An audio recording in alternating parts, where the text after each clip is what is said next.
On a reçu une belle nouvelle en communiqué la semaine dernière. Il y a plus de 125 jeunes qui, cet été, se sont initiés au jardinage, ont appris à travailler la terre et tout ça grâce à l'atelier agricole. Donc, pour nous en parler, pour nous relater les faits, pour nous expliquer ce qu'est l'atelier agricole, j'ai avec moi ce matin Marlène Lagacé, elle est coordonnatrice de l'atelier. Et il y a Francis Lachance qui est avec nous aussi, chargé du projet du jardin collectif de cet été. Alors, bonjour à vous deux. Bonjour. Bien, tout d'abord, Madame Lagacé, peut-être nous expliquer ce qu'est l'atelier agricole, parce que c'est quand même assez large. Oui, l'atelier agricole est né de la concertation pour le plan de développement du zonage agricole. Et puis, c'est un des volets là, qui avait été retenu.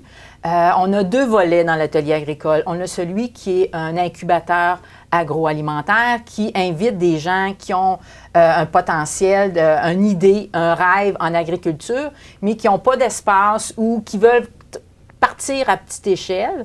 Comme ça, bien, et avec ça, nous, on leur permet soit de louer une partie au champ ou une partie en serre pour réaliser leur rêve, voir si ils aiment ça, premièrement, si ça va bien, puis s'ils peuvent faire ça à plus grande échelle, puis après ça, voler leurs propres ailes, là, puis effectuer ça. Donc, nous, on pourrait dire que c'est une façon de créer la relève agricole. Oui, c'est en plein ça. Quand on parle de relève, on ne parle pas nécessairement de jeunes de 18 ans. Ça peut non, être, les relèves, ça peut être... Il faut avoir 18 ans et plus, mais c'est si quelqu'un, un nouveau retraité, un jeune retraité a un projet en tête puis veut réaliser un rêve en agriculture, bien, on est là aussi pour eux, là. C'est ouvert à 18 ans et plus, il n'y a pas de limite, tant qu'on a la passion. OK. Pour le deuxième volet? Le deuxième volet, c'est le jardin collectif. C'est un jardin où, ensemble, on peut partager, faire de la formation, sociabiliser, tout en réalisant le jardinage. On fait là-dessus, on a des gens, des bénévoles qui viennent. Comme j'ai oublié de vous dire tout à l'heure, on a deux sites. Un qui est situé à la ville de Montmagny, un qui est à Saint-Paul-de-Montmagny. Les deux sites sont pareils. Ils ont chacun une serre puis un terrain. Et puis, pour le jardin collectif, bien, les gens viennent, on les appelle les jardiniers bénévoles. Ils viennent apprendre, parce que souvent les gens sont plus limités, ou bien ils n'ont pas de connaissances, ou ils veulent partager leur passion puis leur connaissance, alors ils viennent au jardin. Le jardin est à quel endroit, lui? Le jardin, il est à la ville de Montmagny, en arrière de Fréchette-Ford, et puis l'autre est à Saint-Paul-de-Montmagny, à l'est du village. Donc, l'incubateur et le jardin sont au même endroit. Oui. C'est seulement deux volets différents qu'on peut avoir. C'est ça. C'est bon. Puis le jardin collectif, bien, c'est une manière, les jardins bénévoles, la façon ils viennent aider à produire le jardin, à cultiver les légumes, puis à apprendre. Et puis en même temps, bien, les gens sont payés d'une façon qui repartent avec une partie des récoltes. Et les surplus sont remis à des organismes comme des organismes qui viennent en aide dans la sécurité alimentaire. Et puis, on a aussi notre volet cet été, c'est notre deuxième année, là, puis là, on est fiers cette année parce qu'on a accueilli beaucoup de jeunes, avec les jeunes des camps de jour de Montmagny et du centre du secteur sud de la MRC de Montmagny.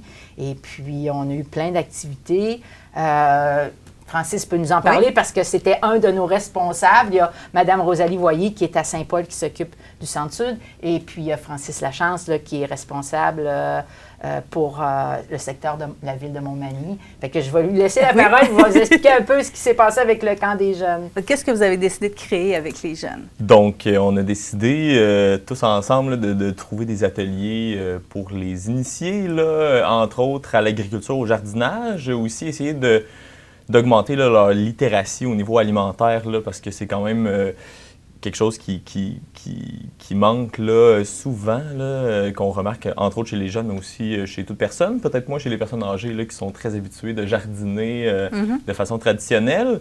Donc, on a exploré toutes sortes de plantes qu'on retrouve un peu partout, là, autant ce qu'on pourrait appeler des mauvaises herbes, qui sont souvent des plantes là, qui se retrouvent au mauvais endroit, qui ont souvent d'autres utilités. Aussi, on a fait beaucoup de semis, beaucoup de plantations. On a exploré les ravageurs, les insectes qui peuvent être nuisibles, là, soit en serre, soit à l'extérieur. On a récolté aussi certains légumes ensemble. On a fait des jeux aussi au travers lesquels les jeunes ont pu développer. C'est ça, là, leur appréciation là, du jardinage là, et tout. C'était super bien. De façon générale, comment ils réagissent, les jeunes? Très émerveillé, là, vraiment. Là. Moi, j'étais très étonné, surtout pour la tranche d'âge. Je m'attendais peut-être à des jeunes peut-être moins intéressés ou plutôt pas au-dessus de leurs affaires, là, mais honnêtement, moi, j'ai été vraiment sous le choc là, de voir. On parle-tu des jeunes ados, là? Ben, tu sais, c'est peut-être moi là, qui avais une mauvaise conception des jeunes de 10 à 12 ans, mais vraiment, là, j'étais vraiment étonné là, de les voir autant dynamiques, autant passionnés aussi, puis vraiment émerveillés. Curieux, ouais. Curieux, ça serait probablement un très, très bon terme, là. On sait qu'il y a beaucoup de travail, justement, au niveau pour les jeunes, pour les amener au jardinage, les amener justement à la découverte alimentaire comme ça. Je n'irai pas jusqu'à l'autosuffisance, là, mais développer quelque chose pour voir les bienfaits et tout. Il y a des écoles maintenant qui ont ce genre d'atelier-là de façon régulière. Est-ce que c'est quelque chose qui va se créer ici dans la MRC de Montmagny aussi? Est-ce que vous travaillez là-dessus? Bien, on a... pas sur le secteur Montmagny, mais avec le secteur sud, avec Rosalie Voyer, on avait le jour, l'avant-midi, les jeunes venaient à l'atelier, puis là, on parlait soit, on avait des thèmes, soit les fines herbes, soit les mauvaises herbes, soit... Et puis, en après-midi, lorsqu'ils retournaient au terrain de jeu, il y avait Alexandre Gingras qui faisait un atelier culinaire avec eux en fonction de ce qu'ils avaient vu dans l'avant-midi. Fait que c'est quelque chose qui se fait bien parce que les jeunes avaient travaillé, parti une semence, l'avaient transplantée souvent, ou c'était un autre groupe. Puis après ça, ils disaient « Ah ouais, mais des fois, comment je pourrais dire ça? Vu que c'est eux qui l'ont comme créé, qui ont récolté le légume, puis tout ça, c'est plus facile pour eux de dire « Ah, je vais y goûter. J'aime ou j'aime pas, mais au moins, ils ont la tentation de goûter à quelque chose que peut-être qu'ils n'avaient jamais goûté. Fait que là, ils peuvent dire bah, « j'aime pas ça, c'est pas quelque chose pour moi » ou « oui, j'adore ça, maintenant, je vais pouvoir en manger ». Fait à Saint-Paul-de-Montmagny, on avait l'occasion de faire ça. Je pense que ça a été bien apprécié aussi. Donc, on sait déjà que l'atelier va revenir l'année prochaine, étant donné le succès qu'il y a eu cette année. Qu'est-ce que vous allez développer pour l'an prochain? Probablement à Montmagny, peut-être un suivi comme ça au niveau culinaire, puis des nouveaux projets là, au niveau de peut-être plus sensibiliser au niveau des insectes utiles, la dégustation de ce qu'on dit des mauvaises herbes, mais que c'est des herbes qui ne sont pas au bon endroit, mais qui sont indigènes chez nous, puis qu'autrefois, les gens savaient les apprêter ou savaient qu'on pouvait les déguster. Fait qu'il y a peut-être un petit peu ce volet-là. Toi, t'avais-tu...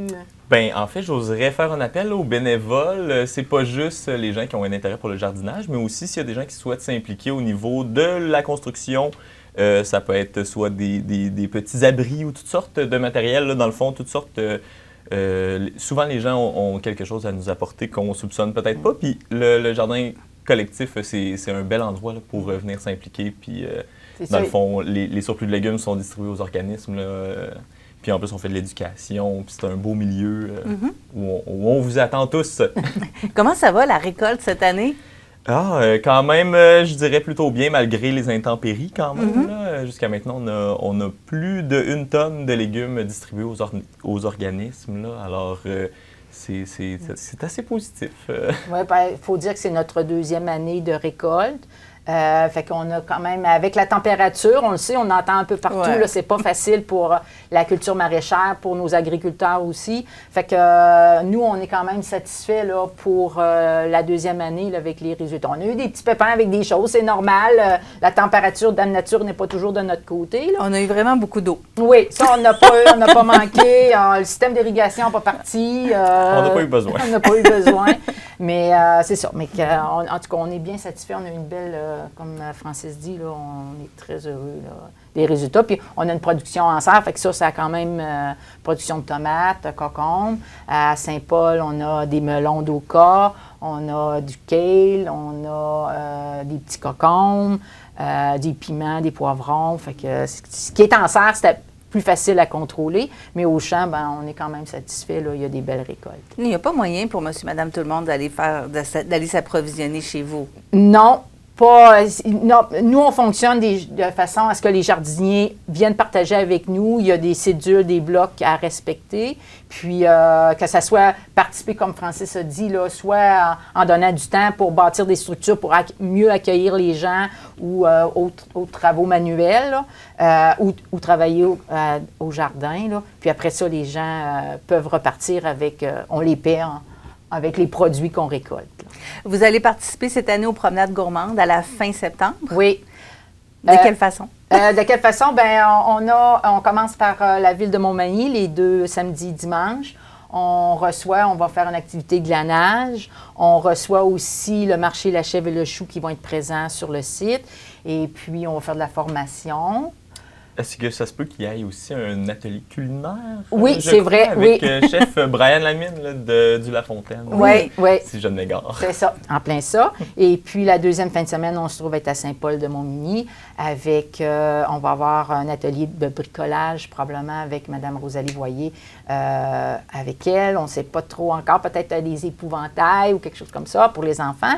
Et puis, un atelier culinaire aussi. Et encore là, on accueille le marché La Chèvre et le Chou. Alors, on va aller vous voir, ça c'est certain, aux promenades gourmandes à la fin septembre.